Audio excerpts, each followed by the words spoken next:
नमस्कार, मेरा नाम वेद प्रकाश है। मैं मध्य प्रदेश कैडर का पूर्व आईएएस हूँ। मैंने विभिन्न प्रशासनिक दायित्वों में काम किया है, लेकिन हमारी रुचि और योगदान प्रशासनिक सेवा में विशेष रूप से नगरीय विकास में रहा है। आपका स्वागत है भाई साहब पॉडकास्ट में। आज का विषय है हमारी शिक्षा प्रणाली और विशेष रूप से स्कूलिंग जो हमारे देश में अभी चल रहा है। ये हम सभी को पता है कि ये मूलतः उपनिवेश से पैदा हुई प्रणाली है। हम कहें पश्चिम आयातित है या पश्चिम के द्वारा कोई कह सकता है थोपा गया है। उपनिवेशवाद जब वो सोच आई और हमारा देश उपनिवेश बना, तो इसके पीछे उनकी मंशा थी भारत को रॉ मटेरियल के लिए, मजदूरों के लिए उपयोग करना, एक बड़े बाजार के रूप में उपयोग करना। सबसे पहले तो वो राशियल सुपेरिटी का कॉन्सेप्ट लेके आए। उनकी भाषा, उनकी संस्कृति, उनका पहनावा और उनकी शिक्षा प्रणाली, जिसको उन्होंने उत्कृष्ट साबित किया और हमारे देश की सभी चीज़ों को उन्होंने पिछड़ा बताया। वो शिक्षा प्रणाली में गुरुकुल हो या हमारे उत्पादन के तंत्र हों, अपने उपनिवेशिक मंशा को बढ़ाने के लिए उन्होंने हमारे उत्पादन तंत्र को जहाँ ख़त्म किया। ये हमें सभी को पता है कि जब अंग्रेज़ आए थे तो विश्व व्यापार में हमारा कंट्रीब्यूशन लगभग 25% था, और जब विभिन्न कारणों से अंग्रेज़ भारत छोड़ के जा रहे थे तो ये योगदान सिर्फ 3% के आसपास सिमट के रह गया था। सुपेरिटी के लिए उन्होंने भाषा को बढ़ाया और अंग्रेजी हमारे लिए प्रभाव वाली भाषा बन के रह गई। इस सुपेरिटी से जुड़ गई। अंग्रेजी से ऐसा लगता था कि वो अंग्रेजी बोल रहा है तो बड़ा ज्ञानी है, इस तरह का विश्वास हम में आ गया। और अंग्रेजी स्कूल में पढ़ाना आज भी आम लोगों की महत्वाकांक्षा और स्टेटस सिंबल है। वो प्रणाली अभी भी इस तरह हमारे दिमाग में, और अंग्रेजी भाषा और उस प्रणाली का भौकाल अभी भी हमारे समाज में उस कदर व्याप्त है। औद्योगिक क्रांति की उनकी आवश्यकता थी कि उन्हें डिसिप्लिन मजदूर मिलें और उनके बीच प्रतिस्पर्धा हो ताकि उनकी उत्पादकता बढ़े। तो एजुकेशन सिस्टम जो वो लेके आए, उसके पीछे उनका उद्देश्य कुछ इसी तरह का था।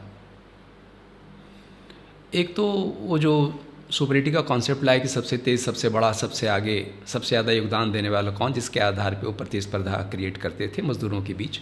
जो मज़दूर सबसे अधिक काम करता था उसको सुपरवाइज़र बनाना, और जो सुपरवाइज़र उनके हिसाब से ज़्यादा कंट्रीब्यूट करे उसे मैनेजर बनाते थे। इस तरह से जहाँ शोषण का तंत्र उन्होंने क्रिएट किया, ये कॉन्सेप्ट वो शिक्षा में भी लेके आए। वो जो टॉपर वाली बात है कि विद्यालय में कितने भी बच्चे हों, कितने मेहनत कर रहे हों, लेकिन विद्यालय में या अपनी कक्षा में एक ही टॉपर होता था। ये वही बात है कि एक ख़ास तरह का पाठ्यक्रम वो बनाते थे, पढ़ाते थे। जैसे कि हम बात करें कि मछली, घोड़ा, बंदर को एक साथ पेड़ पे चढ़ने की ट्रेनिंग दें तो कौन पास करता है और कौन फेल करता है, इस तरह की बात। तो वो जो सिस्टम ऑफ स्कूलिंग लाया, उसका नाम था मॉन्टेसरी सिस्टम ऑफ स्कूलिंग, जो उसी पैटर्न पे आज भी हमारे पब्लिक स्कूल और बहुत सारे स्कूल्स में वैसे ही पढ़ाई हो रही है। इस सिस्टम में एक सीमित पाठ्यक्रम था जो सीमित दायरे में डिसिप्लिन मजदूर बनाने के लिए था। 7-8 घंटे बच्चे स्कूल में पढ़ें डिसिप्लिन तरीके से, और रट्टामार तरीके से रोट लर्निंग पे उनका फोकस था, जहाँ नई सोच, नई अवधारणा, नवोन्मेष की गुंजाइश बहुत कम थी, क्योंकि उनको इसकी आवश्यकता नहीं थी। और विशेषकर वो संवेदनशील हमारे प्रति इतना नहीं थे कि उन्हें इस तरह की चीज़ें बढ़ाने की आवश्यकता हमारे देश में थी। तो इस सिस्टम से उनको डिसिप्लिन और अंग्रेज़ी क्लर्क और मज़दूर मिलें, तो ये उस तरह का आउटपुट ये सिस्टम उस समय से देता रहा है। तो मार्किंग के लिए जो उन्होंने सिस्टम, आकलन का तरीका जो टॉपर वाला और अंक आधारित मार्किंग उन्होंने किया, वो अभी भी हम उसको कुछ वैसे ही फॉलो कर रहे हैं। तो बच्चों में भिन्नता, अलग अलग क्षमताओं के आधार पे ये सिस्टम एड्रेस नहीं कर सकता है और न करता है। वह उस मामले में असमर्थ है, बहुत लिमिटेड है और हमारे आवश्यकताओं की पूर्ति नहीं कर रहा है। इसका दूसरा पहलू ये है कि जब कोई एग्ज़ाम होता है, कोई एक बच्चा क्लास में टॉप करता है या किसी कंपटीशन में या किसी बड़े इंस्टीट्यूशन में एडमिशन के लिए कुछ हज़ार सीट्स होते हैं, तो वो तो सफल होते हैं कुछ हज़ार, और उससे 2500 गुना बच्चे असफल होते हैं, जिससे युवाओं में फ्रस्ट्रेशन आता है, वो हतोत्साहित होते हैं और बहुत सारे अवसाद से ग्रसित होते हैं। इसका नुकसान पूरे देश को है, पूरे जनरेशन कमज़ोर हुआ है। इसका लॉस हमारे देश की इंटेलेक्चुअलिटी को है। पूरे युवाओं का कंट्रीब्यूशन, खास करके वो युवा जो पढ़ाई की ओर उन्मुख हैं, अध्ययन की ओर प्रयत्नशील हैं, उनका कंट्रीब्यूशन यथेष्ट रूप से हमारे समाज को, हमारे देश को नहीं मिल रहा है। वो खामी इस प्रणाली में है जो औपनिवेशिक विचारों से और आवश्यकताओं से उपजी निकली और हमारे देश में आई और अभी तक लागू है। अब ये चैलेंज है कई प्रकार का। एक तो हम अगर बात करें कि ये सारे सिलेबस कहाँ विकसित हुए, कोर्स कहाँ डिजाइन हुए, तो पश्चिम उनकी आवश्यकताओं के हिसाब से, चूँकि वर्तमान में जिसको साइंस कहते हैं और नॉलेज बेस कहते हैं, वो वहीं पे विकसित हुआ। कोर्स डिज़ाइन उन्होंने अपने हिसाब से किया और इंस्टीट्यूशंस भी अपने हिसाब से डिज़ाइन किया, जिसको हम लोगों ने कॉपी किया। बाद में IIT, IIM, institute of science जैसे जो इंस्टीट्यूशंस हमारे देश में आए, इनके टॉपर्स कहाँ जाते थे, कहाँ काम करते रहे? ऑफ कोर्स वर्षों तक वो पश्चिम में रिसर्च करते रहे, उनकी इकॉनमी को कंट्रीब्यूट करते रहे, जिससे न सिर्फ उनकी इकॉनमी बढ़ी, जो भी वहाँ रिसर्च हुआ उसका पेटेंट पश्चिम में हुआ और हमारा देश उस पेटेंट के बाद महंगे में उस टेक्नोलॉजी को खरीदने वाला, उस पेटेंट के आधार पर बने हुए मशीनों को खरीदने वाला बाजार मात्र रहा। पश्चिम से आई हुई चीज़ों का प्रभाव आप सभी देखते ही रहते हैं। अगर फैशन की ही बात हो, फैशन अभी भी और पहनावा क्या देश में चल रहा आपको पता है।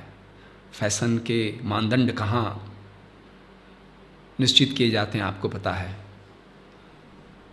और पश्चिम के उत्पाद को बढ़ाने के लिए कभी कभी हमारे देश से भी विश्व सुंदरियाँ चयनित हो जाती हैं और फिर सारे कॉस्मेटिक प्रोडक्ट कहाँ बन रहे हैं, कौन खरीद रहा है, हम सभी जानते हैं।